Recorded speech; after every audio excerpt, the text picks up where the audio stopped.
Leonardo DiCaprio has dated models, partied on yachts, and won every award in Hollywood. But there's one woman he couldn't stand, and it wasn't who you'd think. She was young, talented, and working with him on what would become an iconic film. He thought she was too serious. She thought he was childish. The set turned into a battlefield, and when it was over, they made a silent promise to never cross paths again. Today, we're revealing what actually went down between them. Leonardo DiCaprio got his name in a moment that felt like fate. In 1974, his mother was standing inside the Uffizi Gallery in Florence, Italy, looking at a painting by Leonardo da Vinci, when she suddenly felt her baby kick for the first time. That exact moment made her decide to name her child Leonardo. He was born on November 11, 1974, in Los Angeles. His full name was Leonardo Wilhelm DiCaprio. The middle name came from his German grandfather, Wilhelm. His mother had gone through her own dramatic birth. Born in Germany during World War II on February 7, 1943, while bombs were falling outside the air raid shelter, so, from the very beginning, drama and intensity seemed to follow this family. But things didn't stay calm for long. Just a year after Leonardo was born, his parents separated in 1975. His father, George, had fallen in love with another woman, but instead of splitting completely, they worked out something unusual. They moved into two small homes that shared a garden, one home for his mother, one for his father, his new girlfriend, and her son. Adam Leonardo would move between the two, and that mix of stability and chaos shaped him. His father's world was filled with underground art and comic books. He even joked once that since he couldn't afford to send Leonardo to college, the kid would just have to become a movie star instead. His parents, though separated, never stopped supporting his dream. Some summers, Leonardo went to Germany to stay with his grandparents. He got 10 marks and giant ice creams as rewards. In one of those summers, on August 25, 1984, he entered a breakdancing contest in Arc. He called himself the Noodle, danced barefoot, and came in second place. He wanted that Walkman so badly he almost cried. He was just 9 years old but danced like he belonged on a stage. That loss hurt him enough that by 11, he seriously thought about giving up acting to become a full-time breakdancer. He performed on streets and joined local dance battles. His grandma Helen, who lived until 2008, gave him his direct, sharp way of speaking. Even after becoming famous, he kept visiting her. But the world Leonardo lived in back home was rough. His childhood neighborhood in East Hollywood had a nickname: Scum Boulevard. Crime was everywhere. Prostitutes stood on his street corner. Drug addicts wandered the sidewalks. It looked like a scene from the movie Taxi Driver. He and his mother lived at 1874 Hillhurst Avenue, surrounded by broken streets and danger. His mother worked hard as a legal secretary, trying to make things work. Leonardo saw all of this and decided he wanted out. Auditions became more than a dream. They were survival. Acting was his way to escape poverty and help his mom. He first went to a school he loved, Seeds Elementary, now UCLA Lab School. He called it a peaceful place, full of kids from different backgrounds. But high school was a different story. He transferred to John Marshall High School and faced bullying. His name was strange. His energy didn't fit in. It got so bad that after finishing junior year, he dropped out. He begged his mother to drive him to every audition. He earned his GED later, but never looked back. He had once thought of becoming a marine biologist, but imitating people and acting felt like his true calling. Leaving school was a gamble, but one he was willing to take. The very first time he ever performed was at just 2 years old in 1976. At a festival, music started playing, and little Leonardo jumped in to dance. He wasn't supposed to perform, but the way the crowd clapped and cheered changed something in him. After that, he couldn't stop doing impressions and voices in front of anyone who would watch. His home turned into a stage. His mom knew then that he had something special. But not everything went smoothly. In 1979, at age 5, he got a job on the kids' show, Romper Room. But he couldn't sit still. He'd jump around, flip, even smack the camera. The crew couldn't control him. They didn't exactly fire him, but they stopped filming him. It became a joke in his family. But it also taught him a big lesson. Being funny isn't enough. You need discipline, too. By age 14 in 1988, he was already doing TV commercials. He sold Matchbox cars, Kraft singles, Bubble Yum, and App. Each ad taught him something. He learned how to take direction, deliver lines, and stay calm under pressure. He started earning thousands of dollars. His parents saved the money, not realizing they were helping build the career of a future Oscar winner. Still, the road was bumpy. In 1989, Leonardo got a tiny role on The New Lassie,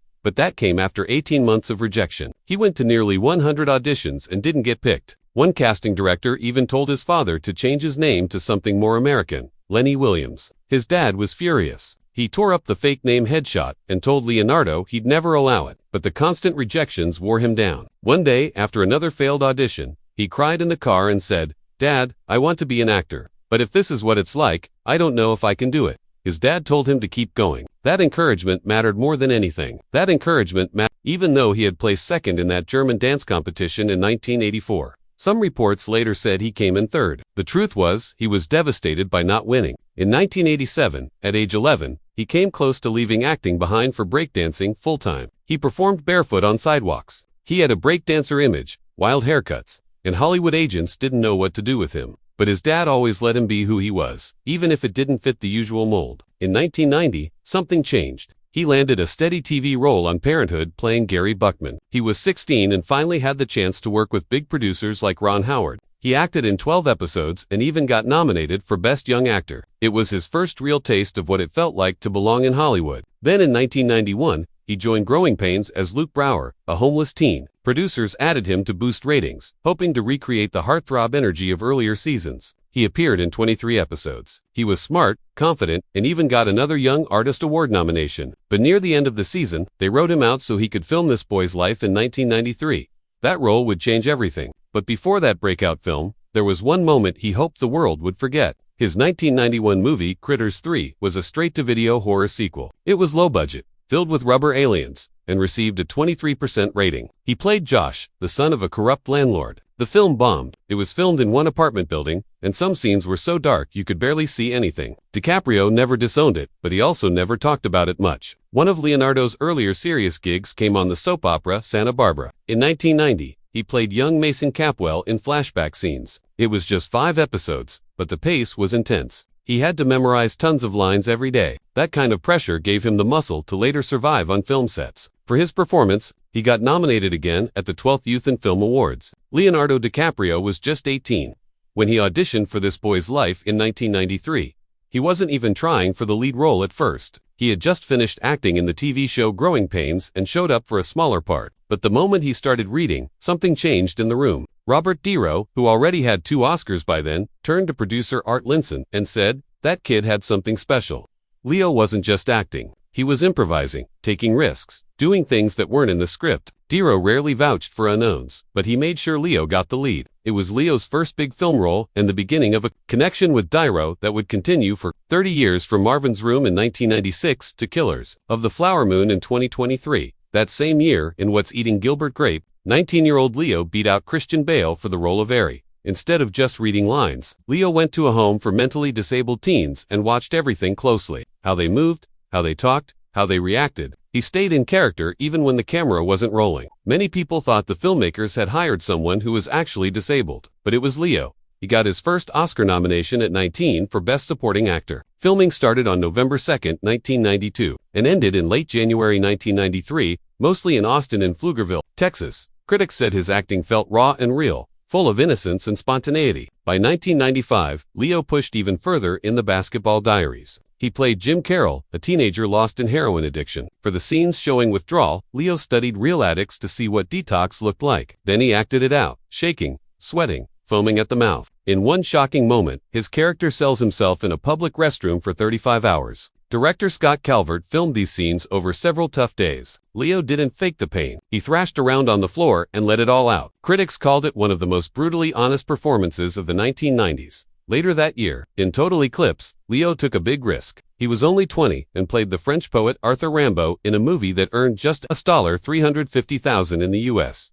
It included same-sex love scenes and full frontal nudity, including a scene where Leo stood completely naked at a window. The film got an R rating for strong sexual content and violence. Magazines like Playgirl later paid huge sums for still photos from the film. Many theaters refused to show it. Even though it followed real history, American audiences weren't ready to see their new teen star in such a raw and adult role. It almost ended his career before it had truly begun. Also, in 1995, Sharon Stone changed everything for Leo. He auditioned for The Quick and the Dead, but the studio didn't want him. They told Sharon, "If you want him, pay him yourself." So, she did. She gave him over $100,000 from her own salary. She also paid Russell Crowe's salary. Leo was the only actor who cried in the scene where his character begged his father to love him. Sharon believed in him and didn't hesitate. Leo later said, "I cannot thank her enough." That movie helped lead him straight into Titanic. When Titanic came out on December 19, 1997, everything exploded. The movie made $2.2 billion and turned Leo into the most famous actor in the world. But the shoot was brutal. The water tanks were only Kate Winslet got pneumonia. Leo stayed in heated water as much as he could, trying to avoid frostbite. Then something crazy happened. One night, someone laced the crew's clam chowder with PCP. About 80 people were sent to hospitals hallucinating and vomiting. Director James Cameron pushed the cast with 20-hour shooting days. People collapsed. Leo was paid only $2.5 million, even though the film cost $200 million. That movie nearly broke everyone, but it made Leo a global star. In 2006, during a break from filming Blood Diamond, Leo tried to face his fear of sharks. He joined a charity cage diving trip off the coast of Cape Town, but something went wrong. A 15-t great white shark slammed into the cage and got halfway inside. Leo flattened himself against the floor while it snapped its jaws just inches from his face. The crew said it was the first time in 30 years something like that had happened. Leo called it absolutely terrifying and said he'd never do anything like it again. In 1998, Leo followed up Titanic with The Man in the Iron Mask. It made $183 million, but got mixed reviews. Leo played twin brothers, one evil king, one imprisoned. But behind the scenes, people talked about his difficult behavior. He wanted personal sword trainers, accent coaches, and 4-hour makeup sessions in silence. The studio rushed the film to ride the wave of his Titanic fame. It backfired. Critics said he looked awkward next to older actors like John Malkovich and Jeremy Irons. Earlier in 1997, Leo turned down Boogie Nights. Director Paul Thomas Anderson wrote the role of Dirk Diggler for him after seeing The Basketball Diaries. Leo's agents pushed him to choose Titanic instead. He missed out on a $3 million paycheck and 5% of profits, which would have been more than $50 million. He told Anderson years later that skipping the film was his biggest mistake and a regret that still haunted him. In 2002, Gangs of New York pushed Leo into new territory. They filmed in Rome for months with 18-hour days. He acted alongside Daniel D-Lewis, who stayed in character the entire time. Leo tried saying good morning once, but D-Lewis just grunted. He refused modern chairs and kept up the role of Bill the Butcher, even between takes. That tension made their on-screen rivalry feel real. For The Aviator, in 2004, Leo played Howard Hughes. He lost weight and studied obsessive-compulsive disorder. He met real OCD sufferers and worked with UCLA experts. During filming, his own mild childhood OCD came back. He acted out scenes where Hughes scrubbed his hands until they bled. The film cost $110 million and got 11 Oscar nominations. Leo finally got his first Best Actor nod. In The Departed, 2006, Leo faced Jack Nicholson's improvisation. In one shocking moment, Nicholson pulled out a real gun without telling anyone. He pointed it right at Leo's face. The fear on screen was real. Leo had no idea it was coming. Nicholson also flashed props and added creepy lines without warning. That unpredictability pushed Leo deeper into the role of an undercover cop losing control. Also, in 2006, Blood Diamond pushed him again. He trained hard to get a perfect South African accent and studied real-life mercenaries. The film explored child soldiers in Sierra Leone. Leo met orphans and saw what war had done to them. He learned about kids forced to walk for days and kill their own families. Human rights groups said 10,000 children were involved. Leo worked closely with 24 real kids who appeared in the film. It earned him another Oscar nomination and made $171 million. In 2008, Leo reunited with Kate Winslet for Revolutionary Road. They played a couple falling apart in the 1950s. The fights felt so real because Leo and Kate argued off camera. 2. He studied how men behaved in the 1950s. How they talked, how they smoked, how they held their anger inside. The emotional weight was heavy. Kate later said it drained them both. In 2013, Leonardo DiCaprio won a Golden Globe for his role in The Great Gatsby. Critics said his performance as Jay Gatsby might be the best of his career. The $105 million movie made $353 million worldwide, tripling its budget, even though reviews were mixed. But instead of just celebrating the win, things got messy. People started pointing out how his real-life lifestyle looked exactly like Gatsby's. He was throwing wild parties in Cannes, spending time on yachts, and living like a billionaire playboy. Exactly what Gatsby was criticized for. This made headlines. The same movie that was meant to show the dangers of materialism became a mirror of DiCaprio's own image. Still, critics praised his acting. One called it tremendous and hard-won, showing every layer of Gatsby. Tough, vulnerable, fake, funny, and tragic. The win showed his range, but the backlash made it hard to enjoy. A year later, in 2014, DiCaprio got an Oscar nomination for The Wolf of Wall Street. One scene that everyone remembers is when he crawled on the floor, high on quaus that wasn't even scripted. He based it on a YouTube video called The Drunkest Man in the World. The movie used the word over 500 times, setting a world record. It made $47 million globally and became Scorsese's biggest hit ever. DiCaprio was nominated twice for acting and as producer, his fourth and fifth Oscar nods, but he lost again, this time to Matthew McConaughey in Dallas Buyers Club.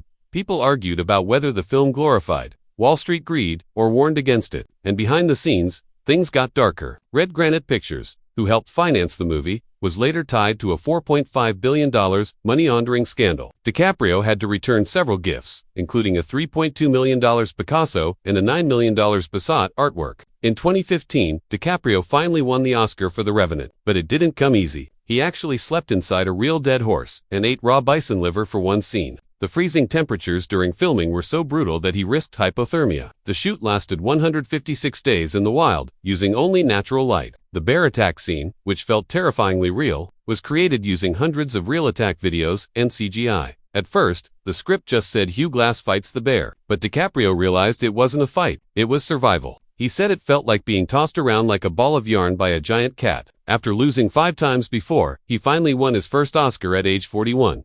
In 2020, DiCaprio was nominated again for Once Upon a Time in Hollywood. He played Rick Dalton, a fading actor who dreams of getting an Oscar, just like DiCaprio had in his early days. The role required deep emotional work. He even improvised scenes where he broke down crying. Critics said it might be his best work ever. His chemistry with Brad Pitt created some unforgettable moments, especially scenes about their fading careers. Although he lost the Oscar to Joaquin Phoenix in Joker, many believed he deserved it. The role was seen as a tribute to old Hollywood. Leonardo DiCaprio had built a powerful image. He was seen as a serious actor, a climate activist, and a man with a clear purpose. But behind the scenes, things weren't as clean as they looked. In 2013 and 2014, a wealthy Malaysian financier named Joe Low gave Leonardo expensive gifts. One was a Pablo Picasso painting worth $3.2 million.